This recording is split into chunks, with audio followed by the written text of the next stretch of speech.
Assalamualaikum students, welcome to my YouTube channel The Door of Knowledge from your instructor Sir Haydar sir। जैसा कि मेरा बेटा आप लोग जानते हैं इस टाइम हम मैथ्स 9th न्यू बुक के चैप्टर नंबर 3 के ऊपर काम कर रहे हैं which is sets and functions। हमने देखा कि सेट क्या है, टाइप्स ऑफ सेट्स हमने पढ़े, उसके बाद मेरा बेटा हमने ऑपरेशंस अप्लाइड ऑन सेट्स पढ़े। फिर द मोस्ट इंपॉर्टेंट क्वेश्चन जो बच्चों के माइंड में होता है कि सर इनको प्रैक्टिकली कहां पे अप्लाई करते हैं, तो रियल लाइफ के अंदर हमने सेट्स की इंप्लीमेंटेशन पढ़ी principle of inclusion and exclusion की मदद से। अब हम मेरा बेटा मूव करने लगे the second part of our chapter functions. ठीक है, अब मेरा बेटा कोई भी सेट फंक्शन की तरफ कब मूव करता है, कौन से स्टेप्स। तो सबसे पहले हमें वो थ्योरी समझ में आनी चाहिए कि कब आपके पास सेट्स एक रिलेशन की तरफ बढ़ते हैं और कब वो रिलेशन आपको एक फंक्शन की तरफ लेके जाता है। ठीक है, सो अभी तो मेरा बड़ा ये रिलेशन फंक्शन के नाम आपके लिए न्यू है, लेकिन इंशाल्लाह इस लेक्चर के एंड पे न्यू नहीं रहेंगे। ठीक है, सो मेरा बड़ा बी केयरफुल, स्टार्ट करते हैं द कॉन्सेप्ट ऑफ फंक्शन, लेकिन उसकी बेस हम पहले पढ़ाने लगे। अब मेरा बेटा सबसे पहले हमें पता होना चाहिए Cartesian product of two sets क्या होती है। अगर आपके पास दो सेट्स नॉन एम्प्टी सेट हो, मतलब उनमें एलिमेंट ही कोई ना हो, तो आप मल्टीप्लाई कार्टेशियन प्रोडक्ट कर रहे हैं ना, तो प्रोडक्ट तो आप मालूम ही नहीं कर सकते। तो सबसे पहले ये कंफर्म कर लेना है कि दोनों सेट्स आपके पास क्या हो, नॉन एम्प्टी। ठीक है, if A and B are two non-empty, ठीक है मेरा बेटा ये ख्याल रखना है, नॉन एम्प्टी सेट्स हो। लेट्स सपोज आपके पास A सेट है 1 2 3 और आपके पास B सेट है AB। ठीक है, 1 2 3 और दूसरा B सेट हमने कौन सा ले लिया, AB। दोनों क्या है, नॉन एम्प्टी सेट्स है। अब हमने मालूम करना है इनकी कार्टेशियन प्रोडक्ट। ठीक, अब कार्टेशियन नाम से मेरा बड़ा याद जाहिर होना चाहिए, कार्टेशियन प्लेन हमने पढ़ा था कि ये शो कर रहा हूं, ये कार्टेशियन प्लेन होता है जिसमें ये x होता है, यहाँ पे x बार, ये ऊपर y, यहाँ y बार। ठीक है, ये आपके पास पॉइंट होता है ओरिजिन। और मेरा बेटा किसी भी पॉइंट को लोकेट करने के लिए अगर हम यहाँ पे एक पॉइंट देख रहे हैं, ये वाला पॉइंट आप देख रहे हैं, तो इस पॉइंट को लोकेट करने के लिए x की वैल्यू -2 है, y की वैल्यू 1 है, तो ये पॉइंट क्या बना, -2, 1। मतलब दो एलिमेंट्स की जरूरत पड़ती है, x की और y की। ठीक है, तो मेरे बेटा जब भी प्रोडक्ट मालूम करना है हमारे पास दो चीजें तो डेफिनेटली होनी चाहिए, तो हम यहाँ पे दो सेट्स के ऊपर काम कर रहे हैं। और कार्टेशियन प्रोडक्ट का भी मकसद ये है कि लिंक क्यों हम उससे रिप्रेजेंट कर रहे हैं, क्योंकि कार्टेशियन प्लेन पर भी किसी भी पॉइंट को रिप्रेजेंट करने के लिए हमें x के साथ y की जरूरत तो मस्ट पड़ती है। ठीक है, सो मेरा बेटा अब अगर हमारे पास दो सेट्स आ गए, अब कार्टेशियन प्रोडक्ट कैसे निकालना है, a क्रॉस b। अब मेरा बेटा इसको क्या पढ़ना है, a मल्टीप्लाई नहीं पढ़ना, a cross b, a to b, a in relative to b। ठीक है, कुछ भी पढ़ लो, मल्टीप्लाई नहीं पढ़ना। ठीक है, आपके पास मेरा बेटा 1 2 3 क्रॉस AB। अब अगर हम इसको मालूम करें तो मेरा बेटा हम इसका फर्स्ट एलिमेंट ले लेते हैं 1 का पेयर A के साथ भी बनाया, 1 का पेयर B के साथ भी बनाया, मतलब दोनों एलिमेंट्स के साथ। अब एलिमेंट्स खत्म हो गए सेकंड सेट के, सेकंड एलिमेंट पकड़ लो, 2 का पेयर A के साथ भी, 2 का पेयर B के साथ भी। सेकंड सेट के एलिमेंट्स खत्म, थर्ड पकड़ लो, 3a एंड 3, b। सो मेरा बेटा ये जो हमारे पास आया that is the Cartesian product of a cross b। अब अगर मैं आपसे पूछूं how many number of elements can a Cartesian product have, तो आप कहोगे कि sir number of elements of first set multiply number of elements of second set. तो देखो पहले सेट में कितने एलिमेंट्स थे, 3, दूसरे सेट में कितने एलिमेंट्स हैं, 2।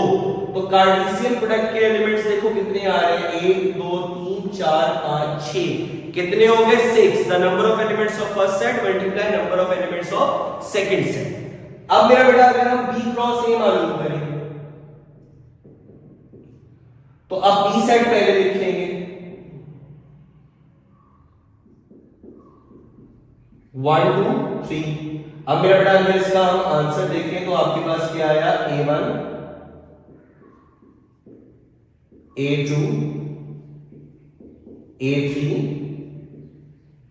खत्म हो गया B1 B2 एंड B3। ठीक है, अब मेरा बेटा बड़ी इंपॉर्टेंट बात बताने लगा हूं आपको। A cross B 6 elements, B cross A 6 elements. ठीक है, क्योंकि number of elements of first set 2, number of elements of second set 3, 2 multiply by 3 भी क्या हुआ 6। लेकिन क्या 1 A और A 1 क्या दो बराबर एलिमेंट्स हैं? ये दो बराबर एलिमेंट्स नहीं है। जैसा कि -2 1 और अगर हम दूसरा पॉइंट देखते हैं 1 -2, तो 1 -2 मेरा बेटा कहां आएगा? x की वैल्यू 1 होगी, y की वैल्यू -2 होगी। So that is the point 1 -2। ठीक है, सो ख्याल रखना है मेरा बेटा -2 1 और 1 -2 ये दो मुख्तलिफ पॉइंट्स। ठीक है, इसी तरीके से 1 A और A 1 दो मुख्तलिफ आपके पास पेयर्स हैं। ठीक है, इनको ऑर्डर्ड पेयर बोलते हैं। आगे हम ये आपको सामने बोर्ड पे लिखा हुआ नजर आएगा ऑर्डर्ड पेयर। तो ये सारी डेफिनेशंस हैं जो हम स्टेप बाय स्टेप पढ़ेंगे। तो ऑर्डर्ड पेयर आपके पास यही है कि ये दो मुख्तलिफ ऑर्डर्ड पेयर्स हैं। तो मेरा बेटा A क्रॉस B के एलिमेंट्स और B क्रॉस A के एलिमेंट्स और, क्योंकि ये तो एलिमेंट्स ही अलग-अलग हो गए, तो क्या A क्रॉस B कभी भी B क्रॉस A के बराबर हो सकता है? नहीं। ठीक है, ये नंबर ऑफ एलिमेंट्स आपके पास बराबर है, मतलब ये इक्विवेलेंट सेट्स तो हैं बट इक्वल सेट्स नहीं है। अगला काम मेरा बेटा बाइनरी रिलेशन। अब बाइनरी रिलेशन आपके पास क्या होता है? हमने A क्रॉस B मालूम किया, अब हम कोई सा भी एक रिलेशन मालूम कर लेते हैं। R is a subset of A cross B। ठीक है, अब A क्रॉस B हम ऑलरेडी मालूम कर चुके हैं। इस पे कितने ऑर्डर्ड पेयर्स हैं? हमने देखे 6 ऑर्डर्ड पेयर्स हैं। हम उसमें से एक रिलेशन निकाल लेते हैं अपनी मर्जी के, कोई से 3 ऑर्डर्ड पेयर्स देख लो, 1 A 2 A और 3 B। ठीक है, अब आपको सर हमने अपनी मर्जी के लिए, तो हम हर बच्चे का डिफरेंट होगा तो होने दो। कितने ऑर्डर्ड पेयर्स, कितने रिलेशंस आप बना सकते हो? नंबर ऑफ रिलेशंस का मेरा बेटा यहाँ पे अगर हम फार्मूला देखें तो नंबर ऑफ रिलेशंस जो बन सकते हैं, नंबर ऑफ रिलेशंस। ठीक है, नंबर ऑफ ऑर्डर्ड पेयर्स और होते हैं, ये ऑर्डर्ड पेयर्स है नंबर, वो क्या है? Number of elements of first set multiply by number of elements of second set. Number of relations जो बन सकते हैं वो 2 raised to the power 3 multiply by 2। मतलब देखो कितने रिलेशंस हम बना सकते हैं, 2 raised to the power 6, मतलब 64 रिलेशंस बना सकते हैं हम A क्रॉस B के। ठीक, तो हमें बनाने नहीं है, इसीलिए हमने नीचे लिखा कि टाइप्स ऑफ रिलेशंस, दो किस्म की टाइप्स होती हैं। एक तो वो रिलेशंस जो हम अपनी मर्जी से बना रहे हैं, जैसे मैंने यहां कहा आपको कोई से 3-4 ऑर्डर्ड पेयर्स लो रिलेशन बना लो। दूसरे आपके पास होते हैं कंडीशनल। अभी हम क्वेश्चन पढ़ेंगे, उसके अंदर कंडीशनल हम देखेंगे, मतलब हमें कंडीशन दे दी जाएगी कि आपके पास जो A क्रॉस B है उसमें से जो इस कंडीशन पर ऑर्डर्ड पेयर्स आ रहे हैं उन ऑर्डर्ड पेयर्स का रिलेशन बनाओ। ठीक है, तो अगर हमें कंडीशन दी जाएगी तो हम कंडीशनल के अकॉर्डिंगली करेंगे, अगर हमें कंडीशन नहीं दी जाएगी तो हम ओपन अपनी मर्जी से कोई से 3-4 ऑर्डर्ड पेयर्स लेकर रिलेशन बना देंगे। जितने भी रिलेशन बनाने को कहेंगे वो हमसे मोस्टली कहते हैं 2-3 रिलेशंस बनाओ, तो मैंने आपको बता दिया कि अगर आपके 6 ऑर्डर्ड पेयर्स हो तो 64 रिलेशंस बना सकते हो, तो इतने वो बनाने को हमें नहीं कहते। ठीक है, सो बाइनरी रिलेशन बेसिकली क्या है? ऑर्डर्ड पेयर्स हमने निकालने कार्टेशियन प्रोडक्ट में से। ठीक है, तो वो सबसेट होता है आपके पास binary relation A cross B का। ओके, अब A क्रॉस B में एक चीज मेरे बेटा और याद रखना कि जब भी हम A क्रॉस B देखेंगे इसके अंदर जो आपके एलिमेंट्स आ रहे हैं, ऑर्डर्ड पेयर्स आ रहे हैं 1 A 1 comma B, 2 comma B, इसमें आपके पास दो दो एलिमेंट्स हैं। जो फर्स्ट एलिमेंट्स होते हैं ऑर्डर्ड पेयर के उनको बोलते हैं हम डोमेन, और जो सेकंड एलिमेंट होते हैं ऑर्डर्ड पेयर्स के उनको हम बोलते हैं रेंज। ठीक है, अब अगर मैं आपको कहूं A क्रॉस B की डोमेन बताओ तो आप कहोगे सर डोमेन क्या है, 1 1 2 2 3 3, मतलब 1 2 3 रेपिटेशन सेट्स में नहीं होती, तो डोमेन क्या होगी, डोमेन का सेट आपके पास क्या बन गया 1 2 3। अब अगर हम गौर करें तो 1 2 3 हमारे पास कौन सा सेट है, पहला सेट। ठीक है, लेकिन अगर हम B क्रॉस A की बात करते हैं तो मेरा बेटा देखो डोमेन क्या है, A B B B, मतलब A B, तो वो कौन सा सेट बना हमारे पास B सेट। ठीक है, B सेट बना। अब B सेट क्यों बना, क्योंकि कार्टेशियन प्रोडक्ट कौन सी है, B क्रॉस A की। सो मेरा बेटा जब हम A क्रॉस B पर काम कर रहे होंगे तो जो डोमेन होगी वो A सेट बना रहे होंगे, और जब हम B क्रॉस A पे काम कर रहे होंगे तो जो डोमेन होगी वो कौन सा सेट बना रही होगी, B सेट, मतलब कार्टेशियन प्रोडक्ट का पहला सेट बना रही होगी डोमेन। और अगर हम रेंज देखें A B तो इसका मतलब है सेकंड सेट जो बन रहा है हमारे पास B सेट जो है वो रेंज डेवलप करता है। सो मेरा बेटा that is the concept of आपके पास डोमेन, रेंज और ऑर्डर्ड पेयर, ये हमने यहां पे कवर कर दिया। अब मेरा बेटा अगली चीज, ठीक है, अब यहां पे मेंशन भी कर देते हैं डोमेन आपके पास क्या होती है, basically that is the X element of ordered pair. अब X एलिमेंट हम क्यों कह रहे हैं, क्योंकि X एलिमेंट ऑर्डर्ड पेयर में पहले लिखा जाता है, और रेंज आपके पास मेरा बेटा क्या होती है,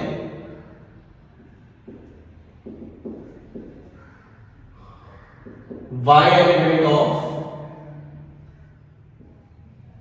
ऑर्डर्ड पेयर। ठीक है, ऑर्डर्ड पेयर का सेकेंड एलिमेंट रेंज डेवलप करता है। अब मेरा बेटा अगली चीज जो कि हमारे सेट के साथ फंक्शन का नाम आप चैप्टर के शुरू से पढ़ रहे हो, अब हम फाइनली उस फंक्शन के वर्ड की तरफ बढ़ने लगे कि फंक्शन कहते किसे।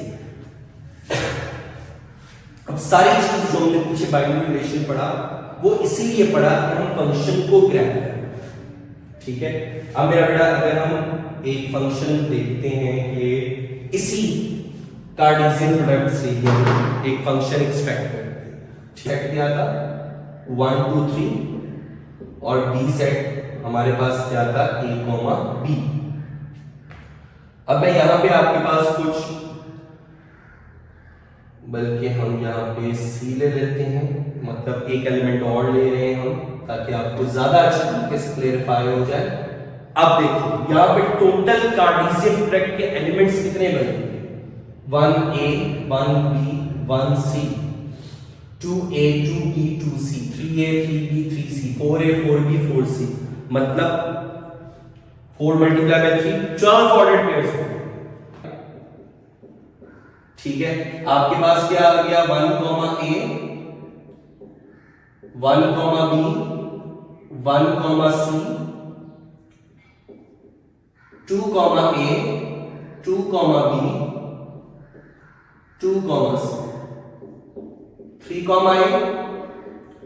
3 A 3 B 3C, 4A 4B and 4C। तो मेरा बेटा देखो यही 12 ऑर्डर्ड पेयर्स आपके पास बन रहे थे, 1 भी सबके साथ ABC के साथ, 2 ने भी ABC के साथ, 3 ने भी ABC के साथ ऑर्डर्ड पेयर्स बनाए, और 4 ने भी ABC के साथ। तो देखो 12 बन गए।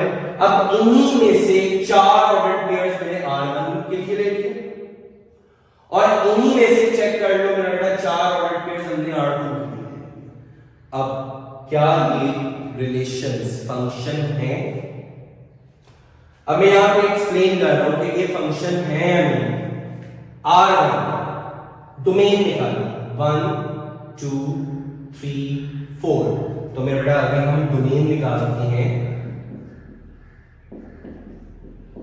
R1 तो वो हमारे पास क्या आया मेरा बेटा 1 2 3 4। अब वो 1 2 3 4 मेरा बेटा हमारे पास कौन सा सेट बना, कार्टेशियन प्रोडक्ट का पहला सेट, मतलब ए सेट, ठीक है। और ये पहली कंडीशन हो गई। दूसरी कंडीशन मेरा बेटा क्या होती है, नो रेपिटेशन इन डोमेन, ठीक है। डोमेन में कोई रेपिटेशन भी ना हो। तो मेरा बेटा यहां देखो 1 फिर 2 फिर 3 फिर 4, क्या कोई ऐसा एलिमेंट है कि 4 दोबारा आ रहा हो, ठीक है, या 3 दोबारा आ रहा हो, ऐसा नहीं है। तो इसका मतलब आपके पास पहली कंडीशन क्या थी, जब हमने डोमेन निकाली वो पूरा पूरा कार्टेशियन प्रोडक्ट का पहला सेट। दूसरी कंडीशन क्या थी, डोमेन में कोई रेपिटेशन भी ना हो। दोनों कंडीशंस पूरी होगी, इसका मतलब है R1 आपके पास क्या है, रिलेशन तो है लेकिन अब ये फंक्शन है, ठीक है।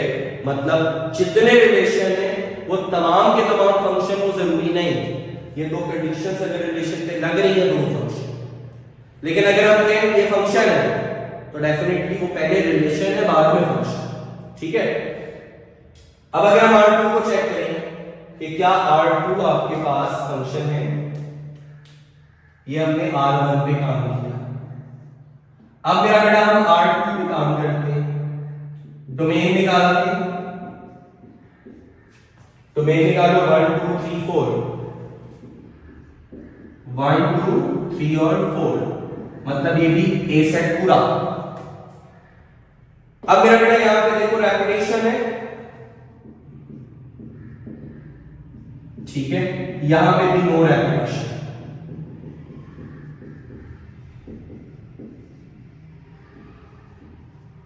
चेक कर लो 1 2 3 4, ना 1 ना 2 ना 3 ना 4, कोई भी दोबारा ऑर्डर पेयर में रिपीट नहीं हो रहा। मतलब दोबारा रिपीट होने का मतलब क्या है, मैंने 1 ए लिया है तो मैंने 1 बी नहीं लिया, ठीक है। अगर 1 बी या 1 सी लेता तो 1 रिपीट हो जाता, ओके। सो मेरा बेटा ये हमारे पास दोनों स्टेम रिलेशंस फंक्शन हैं, ओके। आपके पास फंक्शन कब नहीं होगा, अगर ये दो कंडीशंस पूरी नहीं होती। अगर हम डोमेन निकालते हैं वो सेट ए नहीं बनता, या डोमेन में रेपिटेशन आ जाती है, ठीक है। एक उसकी भी एग्जांपल ले लो, यहां पे मैं R3 लिखता हूं ताकि मेरा बड़ा क्लियर हो जाए सारों को। 1A 2B 2C 3A 4C, ठीक है। अब मेरा बेटा देखो ये भी तो मैंने 5 ऑर्डर पेयर्स उनमें से ही लिए, लेकिन अब अगर मैं R3 की डोमेन निकालता हूं,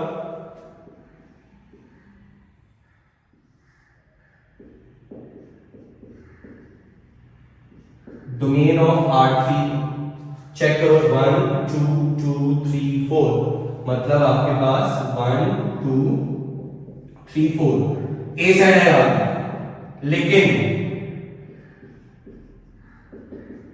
रेपिटेशन इन डोमेन नजर आ रही है, ठीक है। कैसे 1 2 2 रिपीट हो गया, तो इसका मतलब है R3 आपके पास फंक्शन, ठीक है, फंक्शन है ही नहीं, ओके। तो फंक्शन कब होगा, जब ये दो कंडीशंस पूरी होगी, डन। तो अगर ऐसी सिचुएशन हो तो वो फंक्शन नहीं है, फंक्शन नहीं है तो वो रिलेशन तो है। नेक्स्ट मेरा टाइप की तरफ बढ़ते हैं। अब अगर वो फंक्शन है तो उसकी टाइप्स देखते हैं। टाइप्स का ताल्लुक मेरा बेटा होता है रेंज से, ठीक है। फंक्शन के होने ना होने का ताल्लुक मेरा बेटा हमने अभी पढ़ा, सारा काम किसके ऊपर किया, दोनों कंडीशंस किससे ताल्लुक रख रही थी, डोमेन से। लेकिन जब हम टाइप के ऊपर काम करते हैं, अब हमें रिलेशन की रेंज निकालनी होती है, ठीक है। तो अब अगर हम R1 की रेंज निकालें तो मेरा बेटा R1 की रेंज निकालो, देखो क्या है, A B C, range of R1 A B C। अब मेरा बेटा अगर हम गौर करें तो A B C हमारे पास कौन सा है, पूरा का पूरा B सेट बन रहा है, ठीक है, बी सेट कंप्लीट हो। तो अगर ऐसा हो कि आपके पास रेंज निकालो और रेंज पूरा पूरा बी सेट बना दो, तो मेरा बेटा कि आपके पास जो फंक्शन था ऐसे फंक्शन को हम बोलते हैं दैट इज ऑन टू या सब्जेक्टिव फंक्शन। ऑन टू कोई सब्जेक्टिव बोलते हैं, ठीक है, दैट इज सेकंड। लेकिन अगर ऐसा हो हम रेंज निकालें, जैसे मैं R2 की निकालता हूं, ठीक है, रेंज ऑफ R2 निकालो, R2 की range A B B B मतलब क्या है, AB। अब ये आपके पास B का सबसेट है, पूरा पूरा B सेट के बराबर नहीं, ठीक है, that is a subset of B, ठीक, मतलब आपके पास B सेट में कोई एक एलिमेंट ऐसा है, जैसे यहां पे देखो C एलिमेंट ऐसा है जिसने किसी भी एलिमेंट के साथ पेयर नहीं बनाया, ठीक है, मतलब C किसी भी ऑर्डर पेयर के अंदर मौजूद नहीं है, ना उसने 1 के साथ पेयर बनाया, ना 2 के साथ, ना 3 के साथ, ना 4 के साथ।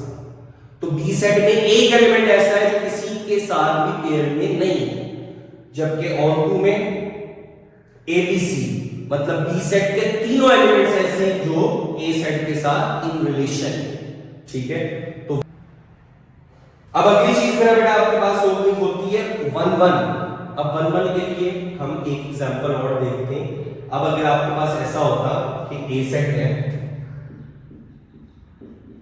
1 2 3, ठीक है, और B सेट है आपके पास ABC, कितने ऑर्डर पेयर्स हैं, 9 ऑर्डर पेयर्स। उनमें से एक रिलेशन हम ऐसा लिखते हैं जो आ रहा है 1B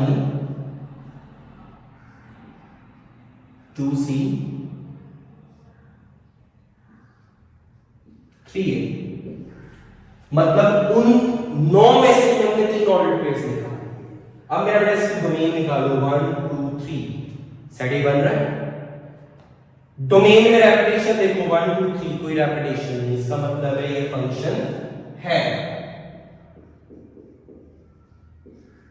फंक्शन है। अब अगली चीज टाइप की तरफ बढ़ो। अब मेरा बेटा अगर गौर करें तो ये आपके पास BCA मतलब पूरा पूरा B सेट बन रहा है, तो इसका मतलब है ये आपके पास ऑन टू है। लेकिन यहां पे हम एक चीज और ऑब्जर्व कर रहे हैं कि इसके अंदर कोई रेपिटेशन नहीं आ रही रेंज, ठीक है। तो अगर रेंज में रेपिटेशन नहीं है तो ऐसे को हम बोलते हैं 1 1 फंक्शन। मतलब B ने एक ही दफा A के साथ मतलब 1 के साथ पेयर बनाया, C ने एक ही दफा पेयर बनाया है 2 के साथ, और A ने एक ही दफा पेयर बनाया है 3 के साथ, डिस्टिंक्ट इमेज आ रही है, ठीक है, और साथ में 1 1 भी है। तो ऐसे फंक्शन को हम बोलते हैं बाइजेक्टिव फंक्शन, ठीक है। और अगर कोई फंक्शन ऐसा है जो इनटू है लेकिन साथ में 1 1 भी है, तो ऐसे फंक्शन को हम बोलते हैं इंजेक्टिव फंक्शन। अब मेरा बेटा मैं एक्सरसाइज के क्वेश्चन की तरफ तो बढ़ रहा हूं, लेकिन वहां पे फंक्शन से रिलेवेंट मेरा दूसरा सवाल है, तो मैं पहले दूसरे सवाल को करता हूं, उसके बाद मेरा बेटा हम पहले सवाल को अटेम्प्ट करेंगे। सो मेरा बेटा एक्सरसाइज 3.3 के सवाल नंबर 2 में उन्होंने हमसे पूछा है कि ये बताओ फंक्शन कौन सा है, ठीक है। अब ये आपके पास बेटा देखो अब सेट्स को हमने पिक्टोरियली रिप्रेजेंट किया है, मतलब ये अगर आपके पास पहला सेट है और ये आपके पास दूसरा सेट है, ठीक। अब पहले सेट में 3 एलिमेंट्स है 1 2 3, और बी सेट में आपके पास 4 एलिमेंट्स है ABCD। 1 ने A के साथ पेयर बनाया, फिर 1 ने B के साथ दोबारा पेयर बनाया, तो मेरा बेटा देखो 1 तो रिपीट हो गया। अब अगर हम इनके ऑर्डर पेयर्स देखें तो ऑर्डर पेयर्स क्या बन गए आपके पास 1, A 1, B 2, C and 3, D, ये ऑर्डर पेयर्स आ रहे हैं। तो मेरा बेटा देखो डोमेन में क्या आ गई आपके पास रेपिटेशन, ठीक है, डोमेन में क्या आ गई रेपिटेशन, इसका मतलब है ये फंक्शन नहीं है, so that is not a function.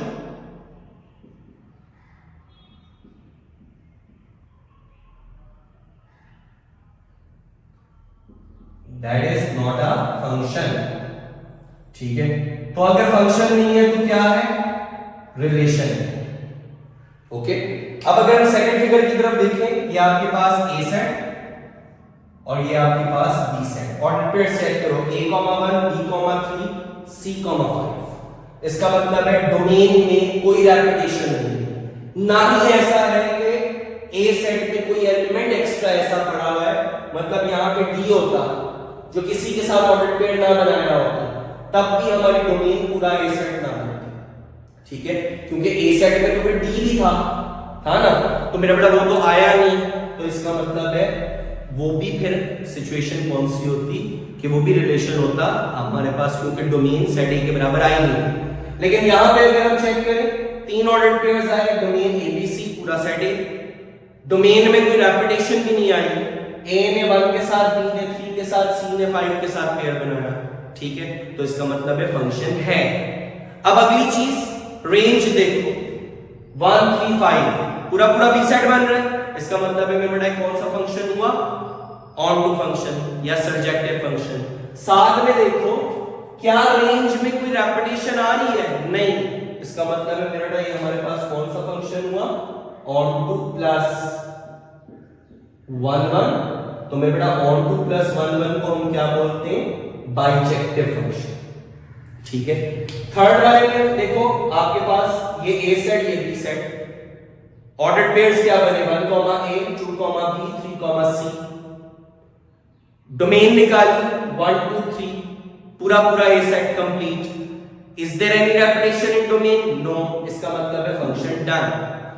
अब जब रेंज निकाली तो मेरे बेटा एबीसी पूरा पूरा बी सेट, ठीक है, इसका मतलब है अगेन ये हमारे पास कौन सा सेट बन गया, क्योंकि ये ऑन टू भी है और 1 1 भी है, दोनों प्रॉपर्टीज शो कर रहा है, इसलिए हम इसको बाइजेक्टिव का नाम दे देंगे। लास्ट में मेरा बेटा देखो आपके पास डोमेन निकालो एल एम एन, ओके, इसका मतलब है एल ने एक दफा एक्स के साथ पेयर बनाया, एल ने दोबारा पेयर नहीं बनाया, एम ने एक्स के साथ पेयर बनाया, लेकिन एम ने फिर दोबारा किसी के साथ पेयर नहीं बनाया, एन ने जी के साथ पेयर बनाया, इसका मतलब है डोमेन में कोई रेपिटेशन नहीं है और ना ही यहां कोई इजाफी एलिमेंट है, इसका मतलब है फंक्शन है।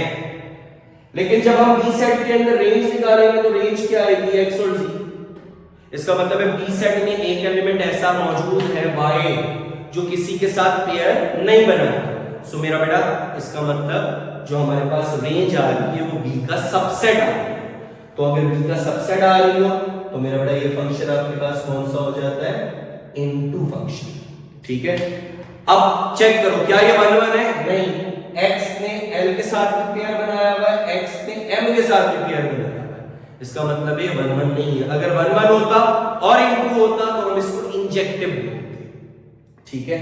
सो मेरा बेटा यहाँ पे ये 4 पार्ट्स दिए हुए थे हमें एक्सरसाइज के अंदर, मैंने आपको डिटेल से फंक्शन क्या होते हैं सिर्फ इन 4 पार्ट्स पे महदूद नहीं किया, एक इंपॉर्टेंट कॉन्सेप्ट था, मैंने आपको डिटेल से बताया कि कब एक रिलेशन फंक्शन बनता है और कब फंक्शन की टाइप्स रेंज के अकॉर्डिंगली उसकी टाइप्स को देखते हुए हम डिसाइड करते हैं कि फंक्शन की टाइप क्या है, ठीक है। सो मेरा बेटा होप सो आपको क्वेश्चन नंबर 2 में कोई प्रॉब्लम नहीं होगी, फिर भी कहीं प्रॉब्लम हो देन कमेंट सेक्शन आपके पास है और सर हैदर आपके पास है, ठीक है मेरा बेटा।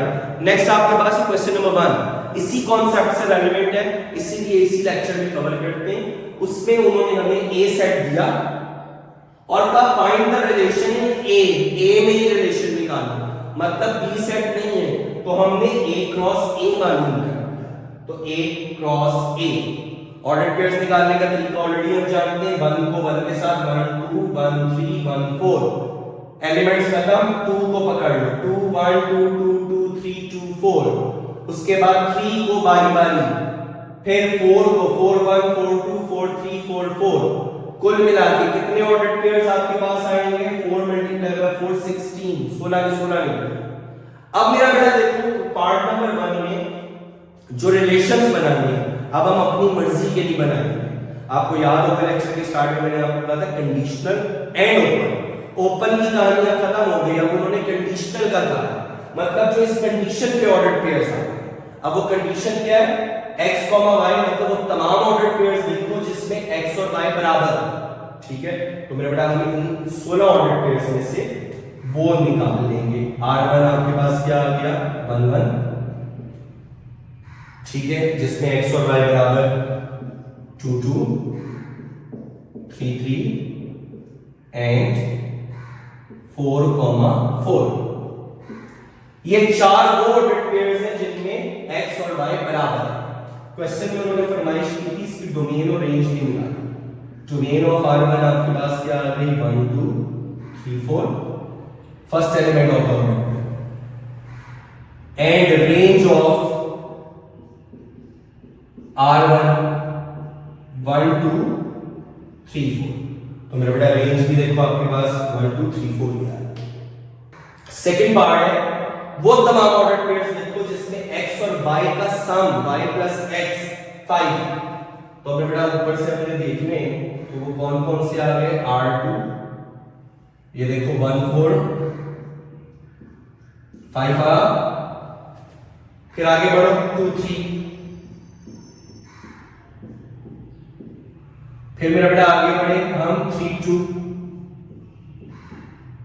मतलब वो तमाम ऑर्डर्ड पेयर्स देख रहे हैं जिनमें सम 5 आ, 3 3 3 4 4 1। सो इसका मतलब आपके पास चार ऑर्डर्ड पेयर्स ऐसे आए जिनमें r x y का सम 5 है। सो मेरे बेटा अगर हम ये निकालते हैं r2 की, सो दैट इज 1 2 3 4। और अगर हम रेंज निकालते हैं R2 की 4 3 2 1। अब मेरा बेटा इसको अगर 1 2 3 4 भी लिख दोगे तो नो प्रॉब्लम, ठीक। नेक्स्ट आप पार्ट नंबर 3 वो तमाम ऑर्डर्ड पेयर्स देखो जिसमें x y का सम 5 से कम है। तो मेरा बेटा देखो 1 1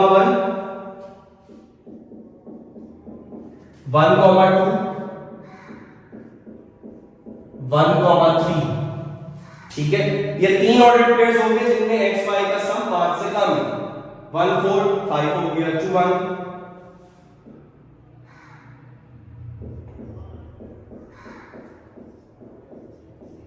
उसके बाद मेरे बेटा देखो 2 2, वो भी आपके पास 4 है, 2 3 नहीं, 2 4 नहीं, 3 1 3 2 5 हो गया 3 3 3 4 4 1 4 2 4 3। आगे तमाम आपके पास वो एलिमेंट्स है जिनका सम 5 से ऊपर जाता है। सो मेरा बेटा अब हमने देखा कि domain of R3 1 2 3 and range of R3 1 2 3, ठीक। द लास्ट पार्ट इज जिसमें उन्होंने हमें कहा है x और y का सम 5 से बड़ा हो। तो ऑर्डर्ड पेयर्स नहीं है, अब 5 से बड़ा वाला सम निकालना है, 5 नहीं लेना, ठीक है ना। हमने 5 कहां यूज किया ना, यहां 5 से बड़ा। तो बेटा देखो ये ऊपर वाली लाइन में तो सारे 1 4 है, वो भी 5 है, 2 2 2 3 5 2 4।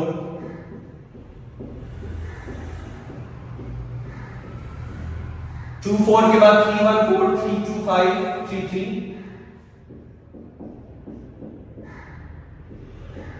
3 4। उसके बाद 4 1 5 आ रहा है, वो भी नहीं, 4 2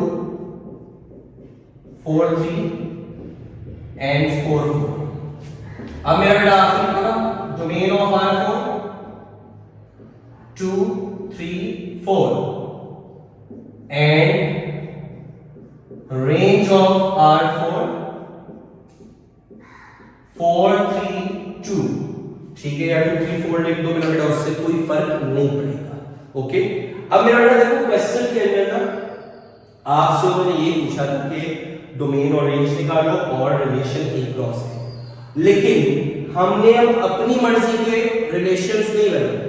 रिलेशंस वो बनाए, वो ऑर्डर्ड पेयर्स लिखे जो उस रिलेशन पर आ रहे थे, मतलब कंडीशन के अकॉर्डिंग, ठीक है। सो मेरा बेटा क्वेश्चन नंबर 1 एंड 2 एक्सरसाइज 3.3 का यहां पे कंप्लीट हुआ। इस लेक्चर में जो हमने टू मच इंपॉर्टेंट थ्योरी पढ़ी, अब आप मेरा बेटा जानते हो चैप्टर नंबर 3 में हमारी थ्योरेटिकल पार्ट बड़ा इंपॉर्टेंट है। उसी के बिहाफ पे डेफिनेशंस, उसी के बिहाफ पे एमसीक्यूज, उसी के बिहाफ पे एक्सरसाइज अटेम्प्ट करवाते हैं। सो मेरा बेटा अपना ख्याल रखें, दोस्तों को बताएं, शेयर करें, लाइक करें, कमेंट करें। एंड स्टिल अगर किसी बच्चे ने चैनल को सब्सक्राइब नहीं किया है तो सब्सक्राइब करो, बेल आइकन टैप करो ताकि अगला लेक्चर जैसे ही अपलोड हो मेरे बच्चे इन्फॉर्म हो। And the most important thing मैं आपको बार बार हर लेक्चर में कहता हूं, मेरा बेटा नेकी है दूसरों तक के अच्छी चीज को पहुंचाना।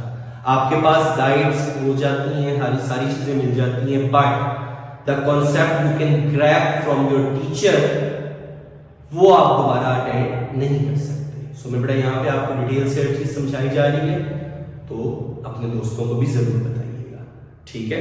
सो मेरा बेटा इंशाल्लाह अगले लेक्चर में मुलाकात होती है। अल्लाह हाफिज।